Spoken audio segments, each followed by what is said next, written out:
Okay, we're live. Hi, this is William Ramsey. Welcome to William Ramsey Investigates. On today's show, I have a very special guest, an author and professor. His name is Richard Weikart. He published a book in 2016 titled Hitler's Religion, The Twisted Beliefs That Drove the Third Reich. Excellent book. Read through it, and it clarified a lot of things for me that I wasn't really sure about. And the reason why I reached out to him is because on Twitter, I came across a handle. A guy said, Hitler hated Christ, and he's had all these battles. There's a lot of people who are sympathetic to National Socialism that he's arguing with. But during these exchanges, he's mentioning Richard Weikart's book. So I reached out to him, and I've also had he mentions another book who I've had as a guest, whose author I've had as a guest, and that's Hitler's Monsters by Eric Kurlander. So he mentions that book in this book. But Professor Weikart teaches history at California State University, Stanislaus. He recently completed a documentary project titled Exploring the Reformation and Revivals in Germany, which is available on YouTube. And he has published 6 books. There's one back in 2002 titled The Myth of Dietrich Bonhoeffer. Is his Theology Evangelical? Also in 2004, From Darwin to Hitler, Evolutionary Ethics, Eugenics, and Racism in Germany. Then also Hitler's Ethic, The Nazi Pursuit of Evolutionary Progress, published 2009. Also The Death of Humanity and the Case for Life, 2016. And then just this year, in February 2022, he published Darwinian Racism, How Darwinism Influenced Hitler, Nazism, and White Nationalism. But again, we're going to talk about this book here today. That title is Hitler's Religion, The Twisted Beliefs That Drove the Third Reich. And there also is an audiobook. So Richard, can you talk about your academic career and what led up to you writing Hitler's Religion? Yeah, well, when I was in graduate school, I really wasn't that interested in doing any kind of historical studies, at least in detail, about Hitler. Of course, in general, I studied about him in general historical reading and such. But I thought it was kind of an overworked field, and I was more interested in the 19th century, late 19th century. And my dissertation was about the acceptance or reception of Darwinism by German socialists in the late 19th century. But as I investigated that, I started noticing that there were some Darwinists who were trying to use Darwinism to oppose the Judeo-Christian sanctity of life ethic, thus leading into the euthanasia movement and other things like that. And that piqued my interest a little bit. And so I started investigating that and trying to find out how evolutionary ethics was being used to undermine Judeo-Christian ethics. And as I began investigating that, I started finding out that these people who were promoting evolutionary ethics were very tightly tied into the eugenics movement, which was the movement to try to improve human heredity, the euthanasia movement as it was getting going initially in the 1890s and early 1900s. And I started noticing a lot of similarities to Nazi ideology. And so even though when I first began the investigations, I wasn't even thinking about Nazism, the more I got into it, I started realizing these really are precursors of Nazi ideology. And so that led into my book in 2004 that came out, which was called From Darwin to Hitler, Evolutionary Ethics, Eugenics, and Racism in Germany. And so after I did that study, I became more interested in sort of following up by showing how this influenced Hitler's ideology in a greater detail. My first book just had one chapter on Hitler. Most of it was about late 19th century thinkers of various sort. And so I started studying Hitler's ideology and looking at how social Darwinism and evolutionary ethics impacted Hitler's ideology. And so that got me really in depth into studying Hitler. And I've been interested in religion for a long time. And so as I started learning about how many atheists and agnostics were claiming that Hitler was a Catholic and Hitler was a Christian, and there just seemed to be so much misinformation out there about Hitler's and so much controversy too about Hitler's religious views, that I decided to tackle that one head on and to try to find out what Hitler's religious views were. I was already investigating his ideology in depth anyway, so I sort of carried on that research project simultaneous with the one just investigating the social Darwinism and evolutionary ethics and the ways that impacted Hitler. Right. And I mean, the way that I love the way that you laid out the book, because it's a series of questions. It's like the questions that I've heard, just like you mentioned. What do the atheists say? What do these agnostics say? Who was Hitler? He really is an enigma in a lot of ways. But I think you dispel a lot of that enigma by his words and what he thought and how he kind of came. I mean, the first thing you ask is like, what is he really thinking? What influenced his religion, right? Like, there's philosophers that influenced him too, right? Sure. And, this is one of the things Hitler, in terms of his religion, Hitler wanted to be misunderstood, so to speak.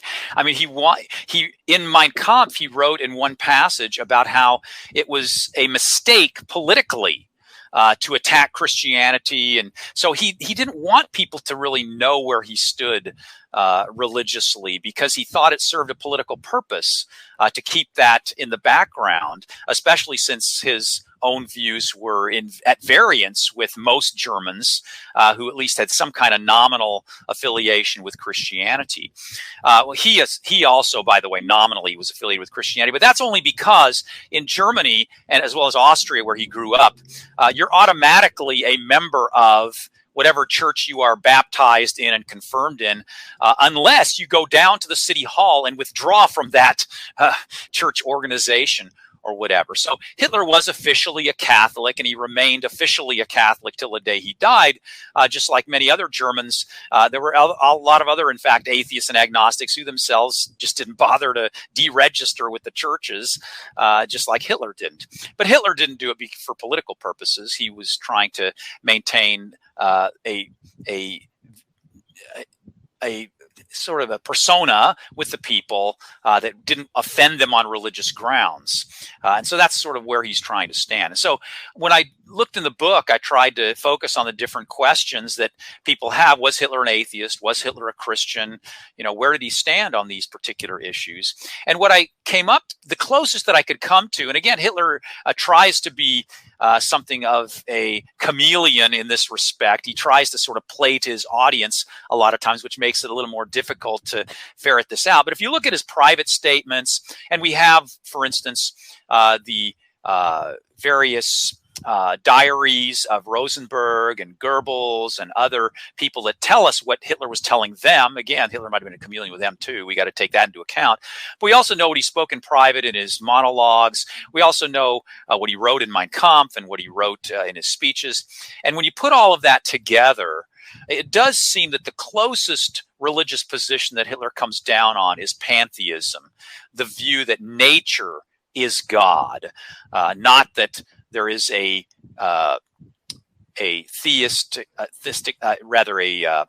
that there is a personal God or anything like that. This is the sort of impersonal, pantheistic God that he puts forward. Nature is God.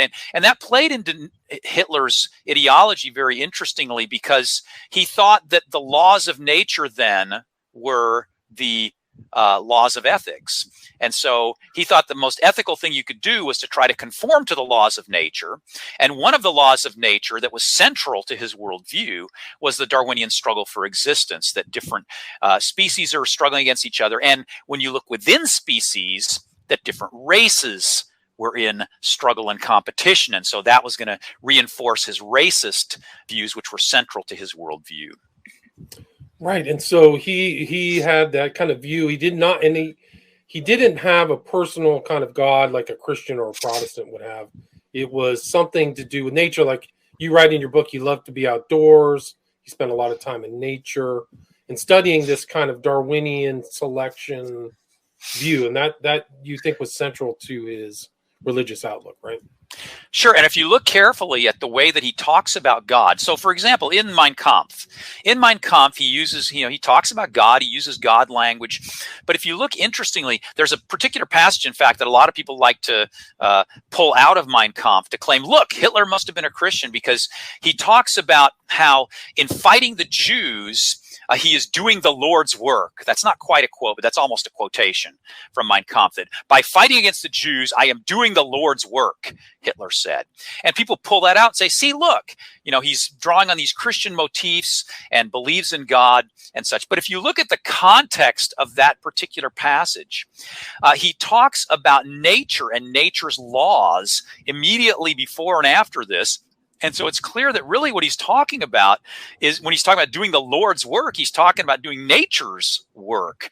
And he identifies those two things. Again, if you read the passage carefully.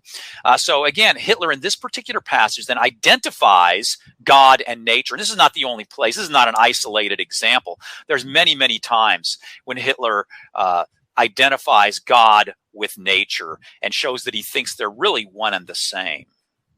Right. And also, and beyond that, by the way, too, there's also many, many places where in private, Hitler was extremely harshly critical of Christianity and believed it was completely unreasonable, illogical, beliefs about Christianity.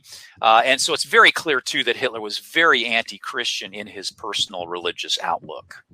Although he did early on in his career quote, scripture or Bible and had positive. So his public image was much different than his private. Yes, and that's right. And if you look in some of his speeches, again, there's a couple places that especially atheists and agnostics like to play upon. In 1826, he gives a speech where he talks about Jesus as his Lord and Savior. He uses that terminology, my Lord and Savior and such. But it's interesting, if you look at the context of those speeches that he was giving, he was often responding to people in the Bavarian People's Party, which was a Catholic party, and he's trying to sort of woo people to say, look, I'm just as Christian as they are. That's kind of the way he's putting this about. But if you look at his statements publicly after he came to power in 1933, he never makes those kinds of pro-Christian statements. Once he was in power, he didn't need to. And there's a very interesting thing that I discovered as I was investigating this book that also reinforces my point. And that is, in 1932, Hitler's private photographer, Heinrich Hoffmann, published a book of photos of Hitler. And I have the photo of this, by the way, in my book, both photos, because there were two photos that I'm going to talk about here. The photo that he published in 1932 shows Hitler coming out of a church building. And right above Hitler's head is this white, brilliant cross that gives sort of a halo effect to Hitler. And the caption to the photo says, that Hitler, the supposed heretic, coming out of this church. And so the idea is that he's not really a heretic, he's really a real Christian, and he's coming out of church. So you get the idea, okay, he's probably coming out of a church service. Okay, so several years later, Heinrich Hoffmann republished that book of photographs. And in this case, the photo was altered. And I know the photo was altered because I wrote to the archives in Munich that have Heinrich Hoffmann's photos. And the archivists told me that they not only have the original photos, they have the original negatives to the photos. And so they could go back and look at the negatives. And they did for me. And they told me that the original was the 1932 photo that had that cross above him. I've also talked to some other photographic experts since that time who verified that the second photo that was published several years later had the cross airbrushed out of the photo so that there's no cross over Hitler. He's walking out of the church, and now the caption is changed also. The caption to the new photo without the cross says, Hitler after sightseeing in the historic church. And so it's to make everyone recognize, oh, he wasn't going to a church service. He was just looking at the architecture, of the building and such. So they took that cross out. It's pretty clear that Hitler had to have had something to do with that airbrushing out of the photo. I mean, Hitler and Hoffmann were very close friends. They were working together constantly. This didn't happen without Hitler's knowledge. But in any case, it just shows that he was trying to distance himself from Christianity more after he came to power because he no longer needed the support of the so-called Christian public. Right. And there's no evidence of him really religiously attending church or mass. There's him attending like pagan style funerals or something and ignoring mass. So in his actions, he wasn't. That's correct. He didn't attend mass. The only masses he attended after his confirmation that we know of are a couple of funeral masses for public figures.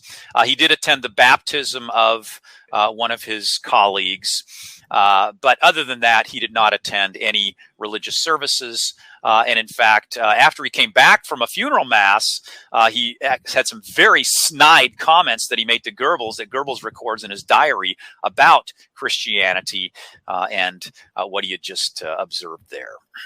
Right. And to him, and a lot of these guys, Christianity was Jewish, right? So that was kind of a negative aspect of the whole color of Christianity for him. So to label Hitler Yeah, Hitler, as well as a lot of it. And, Hitler didn't really have many original ideas. Most of the ideas that he had were taken from other anti-Semitic thinkers and other racial thinkers before him. But a lot of anti-Semites before Hitler and Hitler himself believed that Jesus was not a Jew, or at least half Jew at most, that he was mostly Aryan. And so they saw Jesus as being an Aryan, but they saw Christianity as being fundamentally Jewish. And the reason for that is because the Old Testament obviously is Jewish, so they thought that you needed to get rid of that completely. But they also thought that Paul, as a Jewish rabbi, had snuck all these Jewish ideas into Christianity from the very start. And so they basically wanted to eliminate all of the Pauline epistles, essentially, as well as a lot of other parts of the New Testament as well. And when Hitler looked at Jesus, he thought that Jesus was an Aryan fighter who was fighting against the Jews. And Hitler's favorite Bible story was Jesus cleansing the temple, taking a whip into the temple to drive out what Hitler saw as the money-grubbing Jews that were in the temple. This is his picture of Jesus. So he has this idealized picture of Jesus as this Aryan who's opposed to the Jews, but he sees Christianity as fundamentally Jewish. Right. And you have a picture of him in their early political career with a whip. He liked to carry that whip around. So kind of a potent symbol.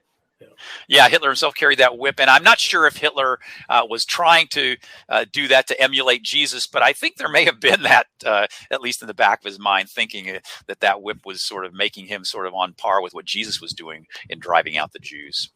And a lot of these Nazi leaders, not just Hitler, but they all had designs against the church that they were waiting for the right time to try to diminish the power of the churches in Germany. Is that correct?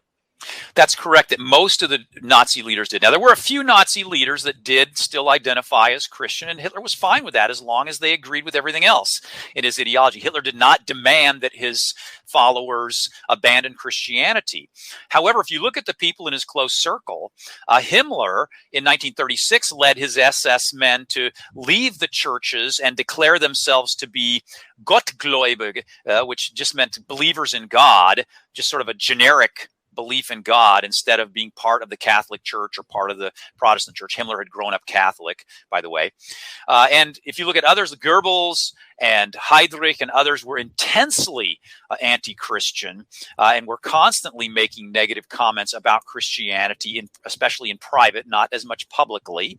And so there was a lot of people in Hitler's entourage who were very anti-Christian and very outspokenly so, at least privately. Rosenberg, who was also very close to Hitler, and who Hitler considered one of the leading intellectual architects of Nazi ideology, was pushing neo-paganism. But that was a contested position within the Nazi period, too. When I have a chapter in the book on was Hitler a neo-pagan?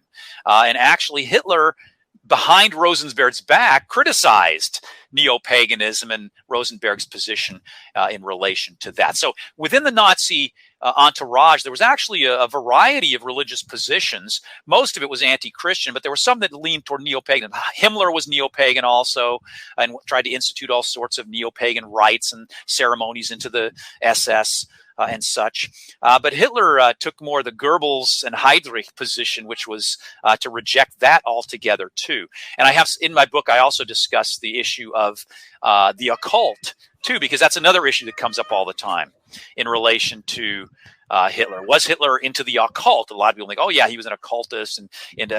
Now, Himmler was, and others in Hitler's entourage, like Hess, were. Hess was very involved in reading horoscopes and in that kind of occultism. Hitler was, though, very opposed to occultism. And when Hess fled to England to try to broker a deal with the British, which Hitler declared that Hess had gone mad, and Hitler said the reason that he'd gone mad was because of his horoscopes and his involvement in the occult. And so Hitler told Himmler to round up all the astrologers in Germany, and they threw them in concentration camps. So that's Hitler's answer to astrology and the occult.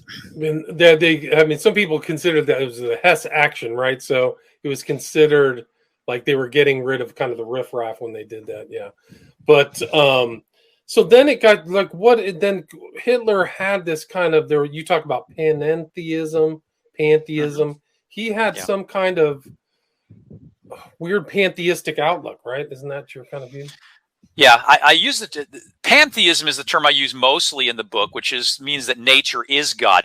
There's another view that is shared that's not quite as familiar to most people. Of course, some people don't even know what pantheism is either. But there's a position known as panentheism that actually might be closer to Hitler's actual view. But again, not as many people are familiar with that term. Panentheism is a term that has been used to describe some of the German romantics of the 1790s. And basically the panentheist view is a view that nature is God, but that God also has some kind of existence beyond nature as well. So nature is part of God, but not all of God. I guess that's how you could say the panentheist position. And that actually might be closer to Hitler's position. But again, Hitler was a little cagey in laying out his own position exactly. So pantheism or panentheism, I think, are the two positions that come closest to what he was putting forward. But I'm not even sure he was coherent himself completely. But again, I think those are the closest we can come to identifying his religious position. Can you also, like, there were philosophers that definitely influenced him. He read them, Nietzsche, Schopenhauer. Can you talk about them and their influence upon his thinking? Sure. Hitler did read quite voluminously, not just the press, which he did read quite a bit, but he also read books. And his favorite philosopher was Schopenhauer, who was an atheistic philosopher. And Schopenhauer was specifically focused on the will as sort of the supreme thing in life and in the universe. I thought there's this cosmic will.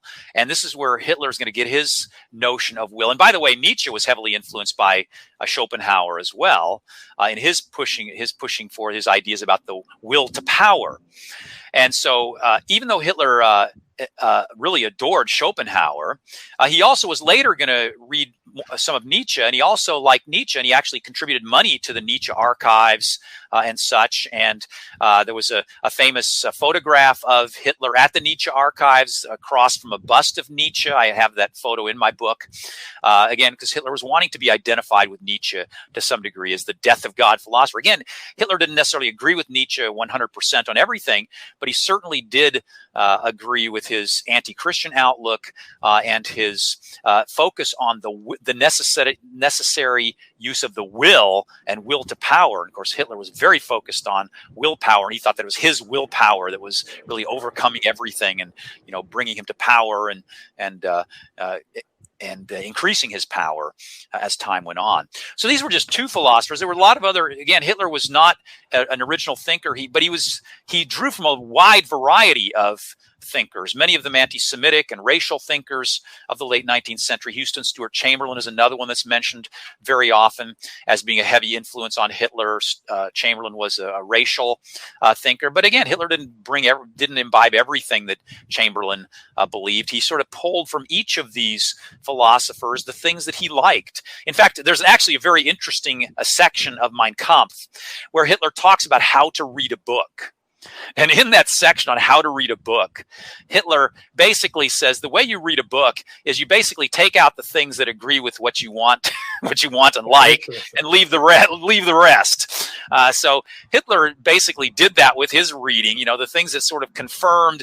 It's sort of what some people call confirmation bias, right? You take out the things that confirm what you believe, and then just ignore the other parts of those things. And that's what Hitler did when he read Nietzsche or Schopenhauer or any of these philosophers, racial thinkers, thinkers, whatever. He took the parts that he liked, that he thought resonated with him, and just ignored the other parts that didn't really fit into his worldview. And I thought it was interesting in your book, you have this little thing where his secretary caught Hitler quoting from Schopenhauer, but not attributing the quote to Schopenhauer. I thought that was pretty clever. So he probably is doing that a lot now.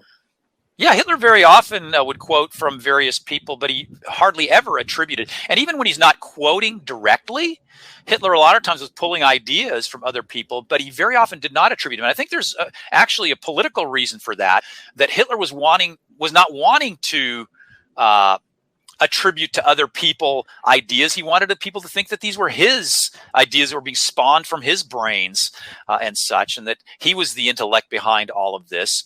And again, I think part of it was just that there was a lot of these ideas were being promoted in lots of different venues too. It wasn't just like, I mean, Hitler would read Nietzsche, but of course there were a lot of other people who were promoting Nietzsche's thoughts too during that time. And Hitler was reading a lot of them too. So Hitler was reading a lot of different things. He wasn't just reading one person and trying to promote just one kind of point of view.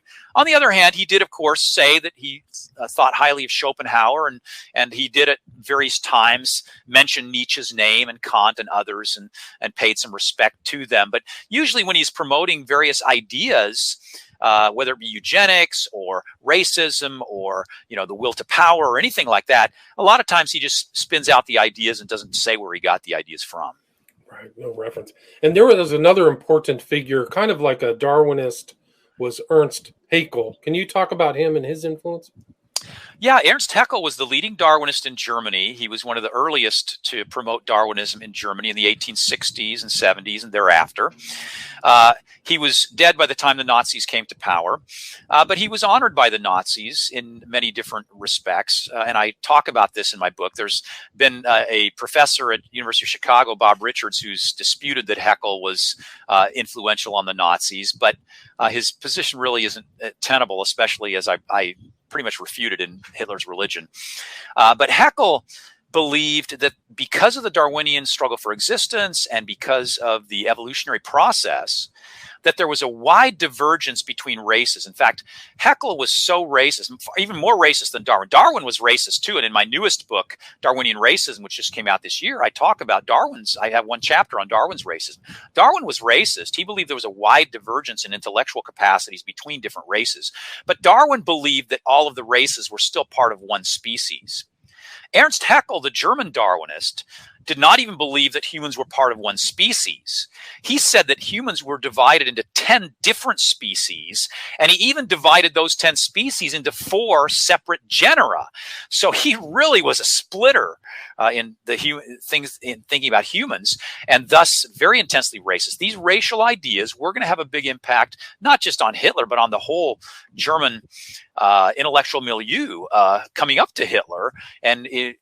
And anthropology in Germany in the early 20th century was imbued with Haeckel's evolutionary kind of racism. And again, many different individuals. And again, I detail a lot of this in my earlier book, From Darwin to Hitler, where I talk about Haeckel and some of the early anthropologists and such who were embracing these racist ideas. But these ideas had a profound impact, again, not just on Hitler, but on German society in general, and made people believe that racism was scientific. I mean, that was the basic idea that was being promoted at the time. Racism is scientific. And by the way, it wasn't just in Germany. In the United States, the same idea was being promoted too. Although by the 1920s and 30s in the United States, there were significant figures who were beginning to push back against that idea. Whereas in Germany, it was still being promoted gung-ho, in part because the Nazis came to power in 1933. And that was kind of Hitler's religion too. Part of it was his justification for his actions were based upon science, right? Science at that time. Sure. And because he's a pantheist and he thinks nature's laws are what rules, and he believes nature's laws are God's laws, essentially, right? Because nature is God. So yeah, he thinks the Darwinian struggle for existence is nature's law. And so he thinks that by conducting his racist purges, the Holocaust, the killing of people in his euthanasia program with disabilities, he thinks by doing all of those things that he is helping nature along. He thinks he's helping nature to cull out those that are weak and sickly and the unfit, as they're called in Darwinian terms. and thus allowing the better ones to continue to reproduce. Thus, he thought that he was improving the human species. So he thinks that all of his actions are taken on the basis of improving humanity, making a better biological species out of humans. It's incredible. So this whole notion, like you mentioned, the Untermenschen and the Übermensch is from philosophy. Do you feel, I kind of get the sense that maybe the Darwinism and the philosophy intertwined. Do you ever get that?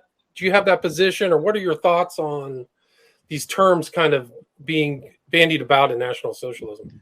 Sure, I think, yeah, like I said before, I think Hitler was drawing on a wide variety of ideas, and that's why in one of the chapters I detail a lot of different philosophers and thinkers and anti-Semites that led up to Hitler's thinking. Because yes, I think he was drawing on a wide variety of people, and the term Übermensch was a term that Nietzsche was bandying about, as some people translate that as overman.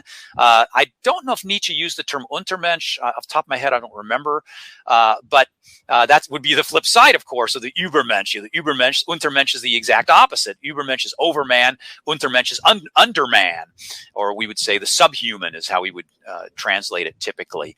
So yeah, those ideas were being pulled from Nietzsche, from other philosophers. Hitler was drawing on a wide variety of thinkers and putting together his worldview.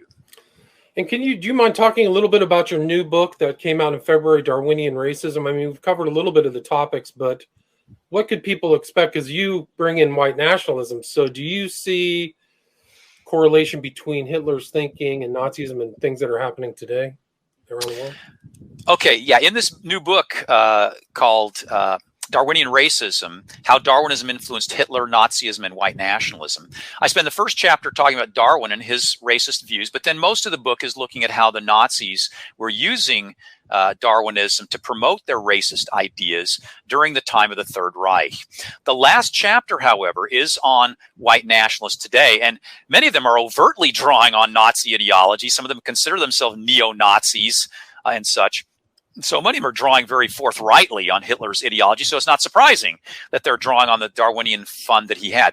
However, in my studies of white nationalism, I looked at a lot of their websites and publications, and it's not very difficult to find many websites and publications put out in the last 10 years by white nationalists that promote Darwin and claim that Darwin's views are the basis for their racism. In fact, if you remember the mass shooting that took place earlier this year in Buffalo by a white nationalist, if you read his manifesto, which I did, in his manifesto, he states clearly that Darwinism is the basis for his racism, because in Darwinism, organisms diversify, so you get variation, and that variation takes place within species. And so this particular white nationalist, as well as many other white nationalists, claim that evolution is the way that these races have diverged, and that this shows, then Darwinism, thus they think, proves that racism is a correct and accurate view. And so this is not an unusual this view of Darwinian racism is a view that is reemerging. Thankfully, my view is that white nationalism is still a fringe movement. I mean, I don't think it's gained traction nationally, and hopefully it's on the decline. But still, white nationalists still do rely very heavily on Darwinian themes. And again, this shooter in Buffalo is not the only one. In 2019, there was a shooting at the Gilroy Garlic Festival here in California, and that white nationalist, just before he shot up the Gilroy Garlic Festival, posted to his social media that everyone ought to read the book called Might is Right by Ragnar Redbeard.